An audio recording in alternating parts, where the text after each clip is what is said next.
Joining me in studio, our friend James Perry, founder of CIO Perry International Capital Partners. We have a lot to talk about, Jim. And let me just start with this July jobs number. And again, it's sort of a constant lament. Like, why do we even talk about the monthly jobs numbers? I feel like I'm participating in some charade. So 73,000 jobs in July, but that included a revision by Department of Labor of June's numbers down from 147 to 14, and a revision of May's job gains down from 144 to 19. The precision with which the Department of Labor operates and provides this useful data for us. I mean, should we just completely never talk about this again?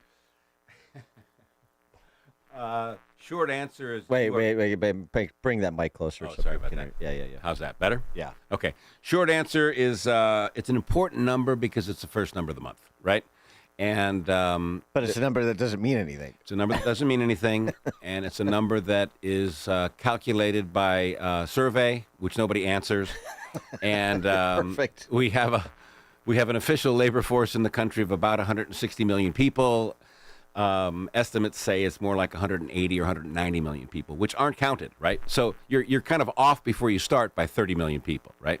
Secondly, the immigration issue's very complicated. I heard yesterday that 1 million illegal immigrants voluntarily left the country in the last month or two. So, and they don't even know how many are here and if it means anything because nobody knows how many it is. Nobody knows that number either. Correct. Yeah. Right. So unofficially, there's probably 180 million people. That's a labor force that, quite honestly, has never been larger. And I think it really has been underestimated by the mainstream sort of thinking in the marketplace and narrative.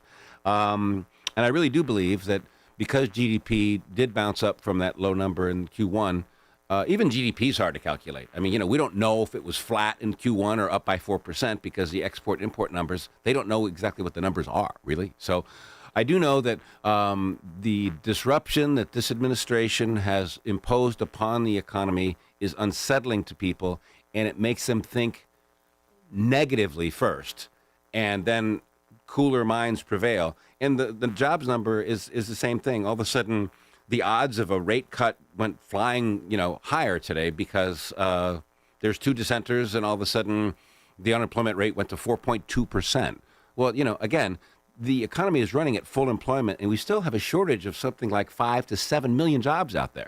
So to me, if you look past the short-term noise, this economy is going to continue to grow, and the labor force is going to continue to grow, and more people are going to enter the workforce. I didn't actually see the participation rate this morning because I've kind of been moving around today. But, there's probably space in the workforce that will allow for 10% more people working in the labor force that are now. It's about 62% or something like that. Yeah, right. I mean, they can go to 70. Well, yeah, this is another sort of get to work static number, which is there's 6 to 8 million able-bodied people that could be in the workforce that aren't. Yeah, you can't measure this stuff. If you can't measure it, you can't analyze it. Does it give us? I mean, is it even is there any utility even directionally that tells us anything, and maybe in combination with other data points that tells us anything about where things are going and what we should be optimistic about and what we should be leery of? Right. That's a good question. I've come on this show for a few years now, and I come on and I appreciate that very much because it's interesting. But, if you look at things from a sort of a global macro perspective, you have to understand that all of these big economies, China, Japan, Europe, Canada here, it's really about the fiscal stimulus and the monetary stimulus that's coming into the economies from these big governments, right? So the GDP in this country is about $30 trillion. Money supply is about $30 trillion if you add it all up, right? We've never had that much stimulus in the U.S. economy ever before. So it's very difficult to have a financial crisis or a liquidity crisis or a slowdown when there's this much money out there. And it's not just the United States anymore, right? So global GDP is something like $100 trillion, and global money supply is like 108. And the liquidity in the financial system and in the corporate world for investment has never been higher. So you've got a full labor market. you've got a strong housing market, and you've got an unbelievably liquid and dynamic financial system that's being supported by governments all around the world. So that promotes growth. Well, okay, but I mean that also suggests that the laws of economics, like the basic laws of economics, need to be slightly adjusted because what you're saying, it would seem, is that this sort of government-centric, neo-mercantilist approach to managing an economy, has limited downside. We have 3% GDP growth. We're at a relatively low inflation environment now. I mean, I know there was a print yesterday that showed a bit of a tick up, but I mean, it wasn't substantial. That the trend is pretty good. So we should just stay the course. Well, I think so. I mean, this administration really has operated on a system of disruption. It's disruption by design. And it's really focused on stabilizing the global trading system, which has been skewed in favor of the Chinese for several decades. And I think that, if you look at monetary policy and fiscal policy, you have to also look at trade policy. And then you also have to look at really the five foundations of what this administration is doing, right? It's lower taxes, deregulation, cut the budget deficit, trade deficit, and national security. And all of that stuff's tied together. Trump is using the tariff, what do they call that? Bludgeoning. Cudgel. Cudgel, right. He's doing that to really get our allies, Europeans, Canadians, Asian countries as well, to increase their tariffs against China. This is all about China. Nobody's trying to hurt the Swiss by bringing up 39% tariff rates against Rolex watches and chocolate, right? It's really about why does Novartis and Roche get patents that are developed in this country and then manufacture them over in Switzerland and charge 3 times more for the people here than over there. So this whole healthcare thing is all involved in it too, right? So I think all of this stuff is going to get negotiated down as long as other countries, the Western democracies, increase their tariffs against China. But I mean, we also have to admit that these rate-setting exercises are totally arbitrary. I mean, tariff rates 10% for Brazil, 15% for Afghanistan, 39% for Switzerland. You mentioned 20% for Taiwan. I mean, why is it 20 and not 19? Right. Why is that 20? I mean, there's no precision here. There's no modeling or math being done. This is arbitrary, and which is why it moves around all the time, because it's like, if you do something wrong, I'm going to punish you by 5 points. If you do something good, I'm going to reward you by 5 points. Right. This is really about getting people to the negotiating table so you get to a world where there is fairer trade, right? Yeah, right. Negotiations. So the average tariff that the U.S. has charged over the last 10 to 20 years is about 2%. The global average is about 6.5%. So Trump starting at 30 and 20 and 50 and 15. Over time, in the next 6 months or so, you will see global trade tariffs pretty much be balanced around the world. And to get there, every country has to do it in a different way, right? So there's steel and copper that's being refined in China, mined in Chile, coming through Canada, and going to Detroit, right? It takes a long time to get that stuff organized, right? And pharmaceutical stuff, too. So I think that over time, you will see the tariff situation balance. And the bond market sees that, Dan. That's the thing. I'm not really a political guy, and I really don't understand how political decision-making gets made because there's a lot of moving parts and national security is involved. But the point is, I really do believe that you will see an adjustment to trade, and the bond market sees it, and the inflation analysts see it. I think the biggest issue your listeners and the average investor and many portfolio managers have to recognize that the narrative behind this tariff issue has been stagflation and inflation, right? Lower growth, higher inflation, because the poor consumer is going to get smacked by, 30% more expensive costs for blue jeans and stuff like that, tennis shoes. But I think that you have to recognize that is a legitimate argument on one side of the coin. But if you're not looking at the whole picture, you're going to come up with the wrong conclusion. And the fact is that export nations, surplus trading nations to this country, need this economy as a market.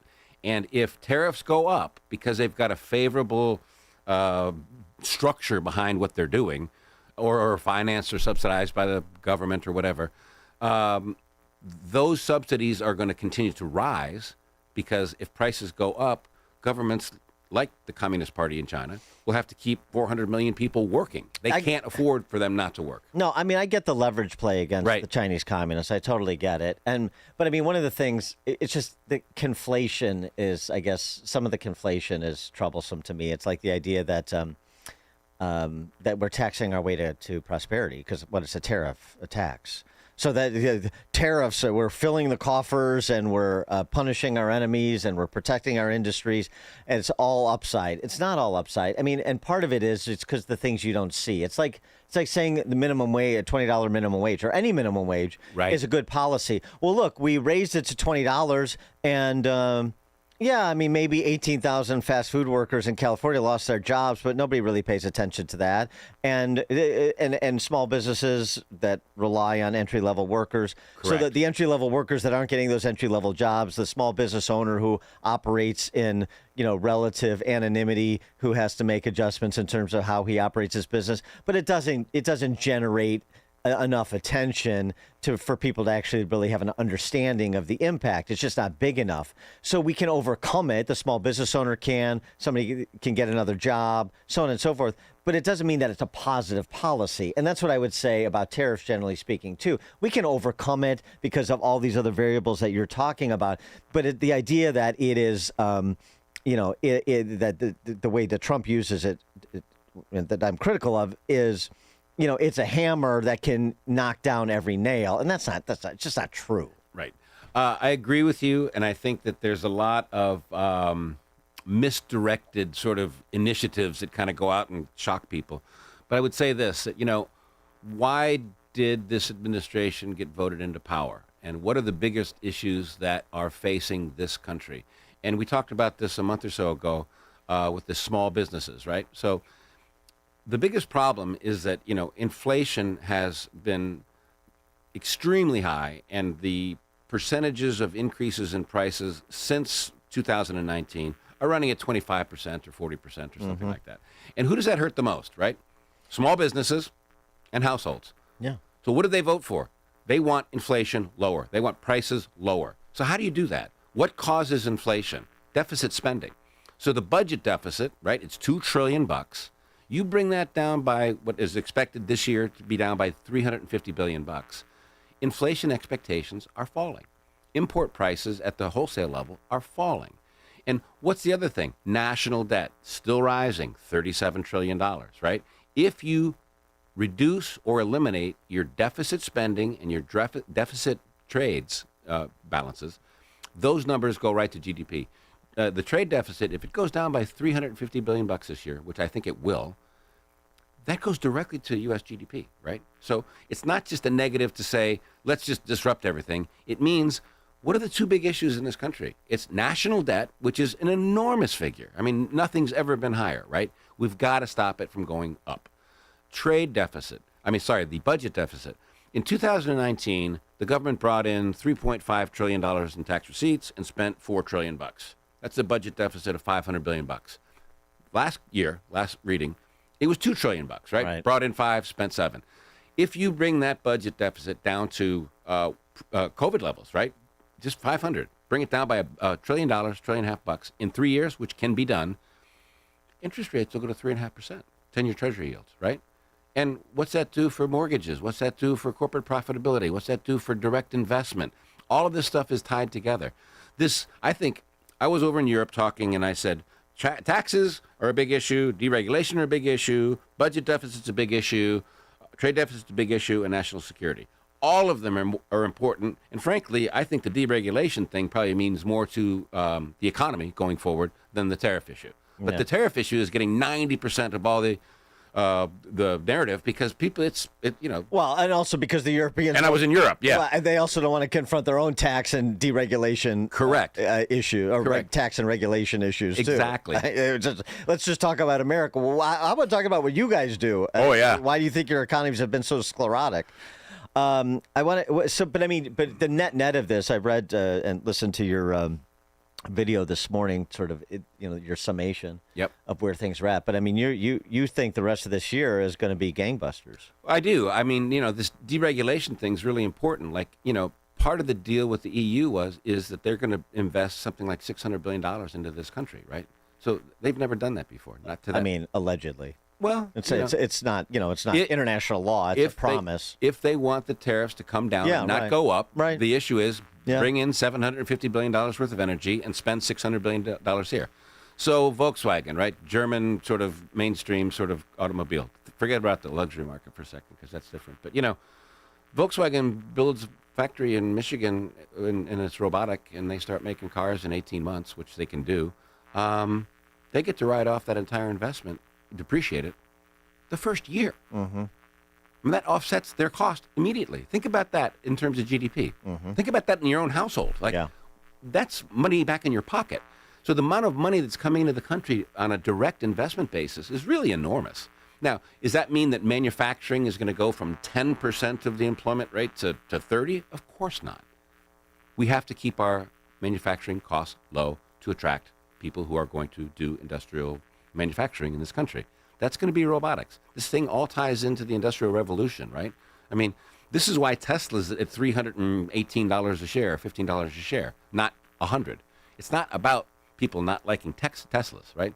Europeans are selling Teslas, right? They just don't want to be. Yeah, I see bumper stickers on them. I bought this car before Trump, this sort of stuff. Yeah. But, it's really about what is happening in the Industrial Revolution in this country with AI. And it's a big deal, right? I mean, last year, corporate America spent $1.7 trillion on AI development. That's everything, sort of energy and cooling and powering it and chips and all that sort of stuff. That number, that's 5% of GDP, right? Last year. That number is expected to be 20 to 25% of GDP by 2029. Yeah, it's going fast. All right, so that's 25. You're talking about $8 trillion worth of investment that's going to be depreciated. So that's, if you think about just the data on the math about the economy, it's hard to imagine that you can't see a 3% or a 4% growth here, especially when you've got a shortage of labor and you can address that issue. And you've got cheap capital, and you've got a regulatory base, and confidence is rising not only at the corporate level, small businesses and households as well. So I just look at the data. I'm not looking at, why things are chaotic and why statistics are not as precise as they should be, and all the short-term, decision-making or investment decision-makings. Cheap money, favorable tax rates, ample energy, strong and growing, and as large a labor force as you've ever had, and the personal wealth in this country. People forget that too, right? GDP again is $30 trillion. Private wealth in this country is $170 trillion, right? They're spending, right? Mm-hmm. That top 10% of the country. Mm-hmm. I mean, I just flew up here. Every airport is packed. Every plane is packed. Every plane is delayed, right? I mean, honestly, that's another story. But yeah, your point. My commute from Miami to Chicago is 11 hours. It's. I mean, I'm not kidding you. Back and forth. So, the point is that there's a tremendous amount of spending happening in the consumer economy, and it's never been higher, and it's rising. I wanted to get before we let you go. I wanted to get. We were talking off air, and I just wanted you to develop this for the listeners. That you said to me that the stable coin, that it's a big deal. It is a big deal. I mean, since so many of us, myself included, are wrestling with crypto, why is stablecoin a big deal? Stablecoin is different, Dan, because unlike a Bitcoin, which has no intrinsic value, not that the dollar has an intrinsic value either, but there's the ability for the government to tax is there's a net present value of that. But Bitcoin doesn't have that, right?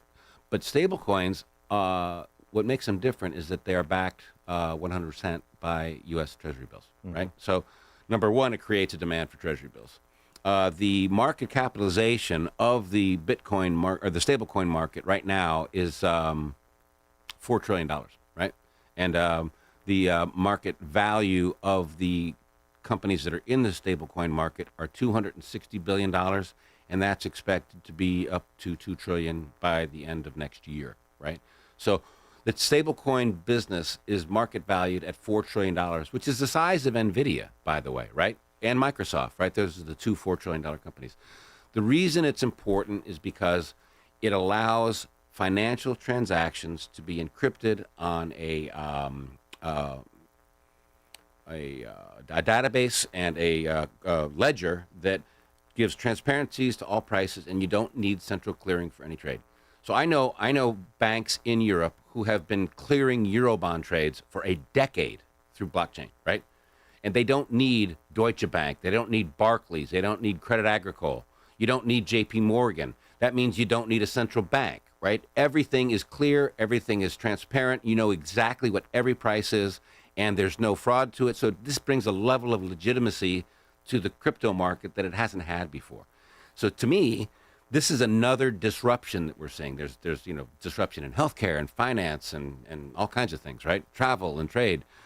This one has the opportunity to reduce costs in financial transactions, not only from the big bank level and the central bank level, but to every single business. So if you've got a stable coin, which is backed by a US Treasury, you've got a legitimacy to the crypto market that it has not had since it's begun. So it's a game changer. James Perry, founder, CIO, Perry International Capital Partners. Jim, thank you as always. Great stuff. Thank you very much, Dan. Good to see you. Thanks for having me. This is the morning show more Chicago radio listeners are choosing. This is Chicago's Morning Answer on AM 560. The Answer. Hey, it's Mike Rowe, and if you want to do business with a company that actually stands for something, switch to Pure Talk. I did. Sure, I appreciate being on America's most dependable 5G network with unlimited talk and text for just $20 a month. But what I really appreciate is Pure Talk's commitment to our military and to our skilled workforce. That matters to me. Save 50% off your first month when you dial pound 250 and say keyword Mike Rowe. Pure Talk, a wireless company that actually stands for something. Life insurance. Why are you putting it off? Can't afford it? Too much hassle?